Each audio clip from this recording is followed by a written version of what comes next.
Hello friends, welcome to my YouTube channel. आज की इस वीडियो में मैं 1 अप्रैल 2023 से छत्तीसगढ़ में किया जाने वाला आर्थिक सर्वेक्षण के बारे में बताऊंगा। 1 अप्रैल 2023 से पूरे छत्तीसगढ़ राज्य में सामाजिक एवं आर्थिक सर्वेक्षण होना स्टार्ट हो गया है कि इस सामाजिक और आर्थिक सर्वेक्षण कितने बिंदुओं पर होगा और इसमें क्या क्या जानकारी पूछा जा रहा है, इसके बारे में आपको मैं कंप्लीट डिटेल्स बताऊंगा। ठीक है, तो ये सर्वे फॉर्म है।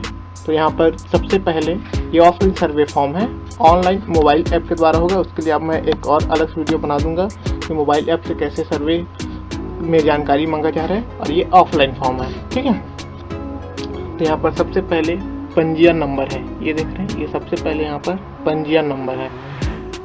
तो इसमें जिला का कोड रहेगा, विकास खंड कोड रहेगा, सुपरवाइजर का, जो प्रगणक और सुपरवाइजर 2 लोग आएंगे, ठीक है, सर्वे करने के लिए, उसका कोड रहेगा। यहाँ पर गांव का कोड रहेगा और मकान नंबर रहेगा। ठीक है,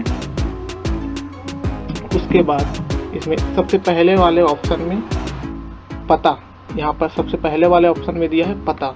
पता में आप जिला डालेगा, आपका कौन से जिले से हैं, विकास खंड रहेगा, ग्राम पंचायत का नाम रहेगा, आश्रित ग्राम का नाम रहेगा, आपका मकान नंबर रहेगा, फिर आपके एरिया का पिन कोड इसमें रहेगा। ठीक है, परिवार की मुखिया की जानकारी, आपके परिवार में जो मुखिया है उनका नाम यहाँ पर रहेगा, उनका नाम जैसा आधार कार्ड में है वैसी सेम टू सेम यहाँ पर फिल करना है।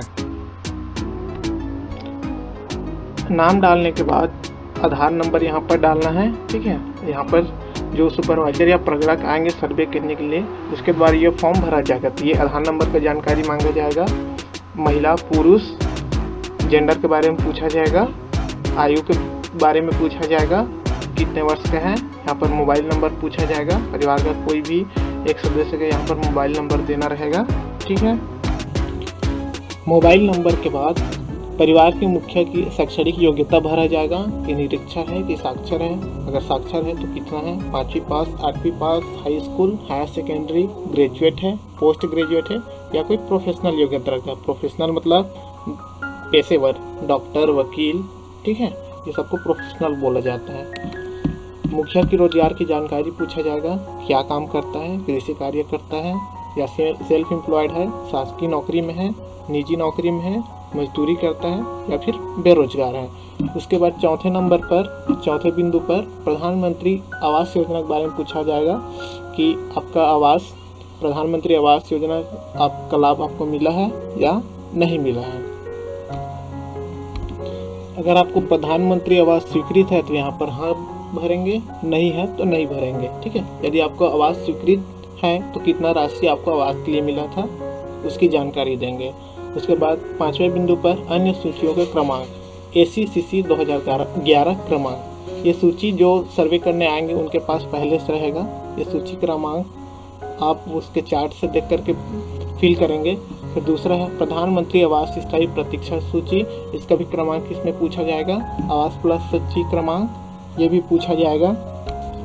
आवास प्लस सूची क्रमांक डालने के पश्चात राशन का क्रमांक पूछा जाएगा। इसके पश्चात धान विक्रय का किसान पंजीयन क्रमांक पूछा जाएगा। इस पर आप धान जो पंजीयन क्रमांक है उसको फिल करेंगे। ठीक है, 6वें ऑप्शन पर आपको नरेगा जॉब कार्ड का क्रमांक पूछा जाएगा।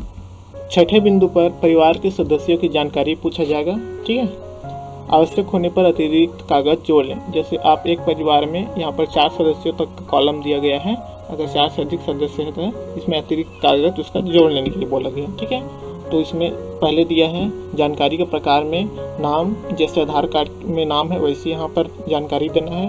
मुखिया से संबंध को यहाँ पर दर्शाना है, उसका आधार नंबर, लिंग, आयु, मोबाइल नंबर और सदस्य की शैक्षणिक योग्यता की जानकारी इसमें फिल करना है। शैक्षणिक योग्यता में परिवार के सदस्यों का शैक्षणिक योग्यता इसमें भरना है। उसके बाद सदस्य की रोजगार की जानकारी यहाँ पर दर्शाना है कि सदस्य क्या काम करता है, निःशक्त है या नहीं। निःशक्त मतलब विकलांग। ठीक है, यहाँ पर विकलांगता को दर्शाना है। फिर 7वें बिंदु पर है समस्त स्रोतों से परिवार की कुल आर्थिक आय कितनी है। तो यहाँ पर समस्त स्रोतों से परिवार की कुल आर्थिक आय कहने का मतलब है कि एक परिवार में अगर आप 5 लोग हैं तो 5 लोगों आय को मिला करके आपका टोटल जितना आय एक वर्ष में बनता है उसको यहाँ पर दर्शाना है, ठीक है। और इसमें स्रोत भी दिया है कि कौन कौन से स्रोत से आपका वार्षिक आय होता है, उन सबको दर्शाना है। जैसे कृषि से आपको कितना होता है एक साल में, मजदूरी से कितना होता है, नौकरी से कितना होता है, अगर सेल्फ एम्प्लॉयड है तो सेल्फ एम्प्लॉयड से कितना होता है, स्वरोजगार से, ठीक है। अन्य कोई आय का स्रोत है तो उसको दर्शाना है, ठीक है। यहाँ पर कुल आय को की जानकारी भरना है। नेक्स्ट 8वां बिंदु पर दिया है आयकर दाता है या नहीं। यदि आप आयकर दाता हैं तो जानकारी देंगे हाँ, अगर नहीं आयकर रिटर्न नहीं भरते हैं तो नहीं। यहाँ पर 9वें बिंदु पर परिवार की भूमि की जानकारी दर्शाना है, ठीक है। कि भूमि का प्रकार भी दिया इसमें, कृषि भूमि सिंचित एकड़ में, मतलब आपके पास जो सिंचित कृषि भूमि की कुल क्षेत्रफल को एकड़ में दर्शाना है। कृषि भूमि असिंचित को एकड़ में दर्शाना है। कुल कृषि भूमि सिंचित प्लस असिंचित को मिलाकर के कुल कृषि भूमि हुआ, उसको एकड़ में दर्शाना है। उसके बाद आपका आवासीय प्लाट वर्ग फुट में दर्शाना है। और व्यावसायिक प्लाट मतलब आपका जो बिजनेस वाला प्लाट है वो कितने वर्ग फुट का है, उसको इसमें दर्शाना है। 10वें बिंदु पर आवास की जानकारी पूछा गया है, ठीक है। कि आवास आपका स्वयं का है कि किराया का है या कोई आवास आपके पास नहीं है। 11वें ऑप्शन पर दिया है यदि स्वयं का आवास है तो उसकी जानकारी साझा करें। स्वयं की आवास है तो कच्चे कमरों की उसमें संख्या, पक्के कमरों की संख्या, आवास कच्चा है या पक्का, आवास का फोटो अपलोड करेंगे जो सुपरवाइजर प्रगत आएंगे, ठीक है। आवास में शौचालय है या नहीं, यदि शौचालय है तो कच्चा है या पक्का है। यहाँ पर शौचालय का फोटो अपलोड कर दिया है तो ये मोबाइल एप्लीकेशन से होगा, ठीक है। 12वें बिंदु पर है निराश्रित परिवार है कि नहीं। अगर परिवार में कोई आश्रित नहीं है, मतलब इकोनॉमिक वीकर जिसको बोलते हैं, अगर निराश्रित परिवार है तो हाँ, या नहीं है तो नहीं। 13वें ऑप्शन पर दिया सिंचाई का साधन। तो यहाँ पर सिंचाई के साधन का प्रकार दिया हुआ है कि पहला खुला कूप से, दूसरा नलकूप से, तीसरा ड्रिप से, चौथा स्प्रिंकलर से, 5वां बिजली की मोटर से, 6वां डीजल पंप से, 7वां सोलर पंप से, ठीक है। ये सब ये सिंचाई का साधन का प्रकार दिया गया है। कितने में से कोई प्रकार का सिंचाई आप करते हैं तो इसकी जानकारी यहाँ पर भरनी है। अगले बिंदु पर वाहन एवं अन्य सामग्री की जानकारी पूछा गया है, ठीक है। जैसे आपके पास ट्रैक्टर है तो ट्रैक्टर की संख्या को बताना है, 4 पहिया वाहन है उसकी संख्या को बताना है, 3 पहिया वाहन है उसकी संख्या को बताना है, 2 पहिया वाहन और अन्य कोई कृषि उपकरण है तो उसकी संख्या को दर्शाना है।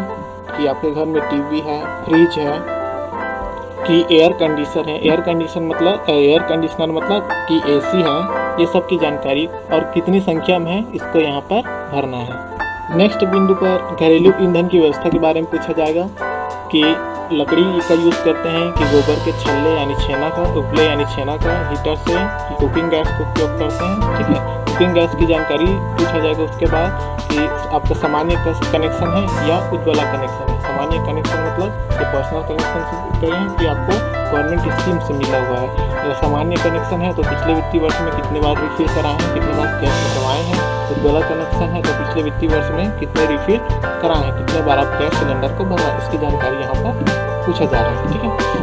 17वें ऑप्शन पर है क्या परिवार के सदस्यों ने, फिर 17वें ऑप्शन पर क्या परिवार के सदस्यों ने कौशल प्रशिक्षण प्राप्त किया, ये जानकारी पूछा है। अगर प्राप्त किया है तो हाँ भरेंगे और प्राप्त किया है तो परिवार के कितने सदस्यों ने कौशल प्रशिक्षण प्राप्त इसकी जानकारी देंगे। यदि कौशल प्रशिक्षण प्राप्त किया है तो उसमें आय में कितनी वृद्धि हुई है, उस कौशल प्रशिक्षण पाने के उपरांत आय वृद्धि का क्या काम किया है और कितना उसमें वृद्धि अपने आय में किया है, इसकी जानकारी यहाँ पर देना है। फिर 18वें ऑप्शन पर घर में विद्युत कनेक्शन किस प्रकार का है, कनेक्शन नहीं है, स्थायी कनेक्शन है या अस्थायी कनेक्शन है या सोलर सिस्टम से कनेक्शन लगा हुआ है, इसकी जानकारी यहाँ पर बतानी है। उसके पश्चात यहाँ पर प्रगणक के नाम एवं हस्ताक्षर में सर्वेकर्ता का नाम और उसका हस्ताक्षर रहेगा। यहाँ पर पर्यवेक्षक का नाम या एवं हस्ताक्षर पर सुपरवाइजर का नाम और उसका हस्ताक्षर रहेगा, ठीक है। उसके पश्चात ये दोनों घोषणा पत्र सहमति पत्र को पढ़ लेने के बाद वयस्क सदस्यों का जिनका आधार नंबर उसमें डाला हुआ है उन सभी का नाम और हस्ताक्षर नीचे वाले ऑप्शन पर रहेगा।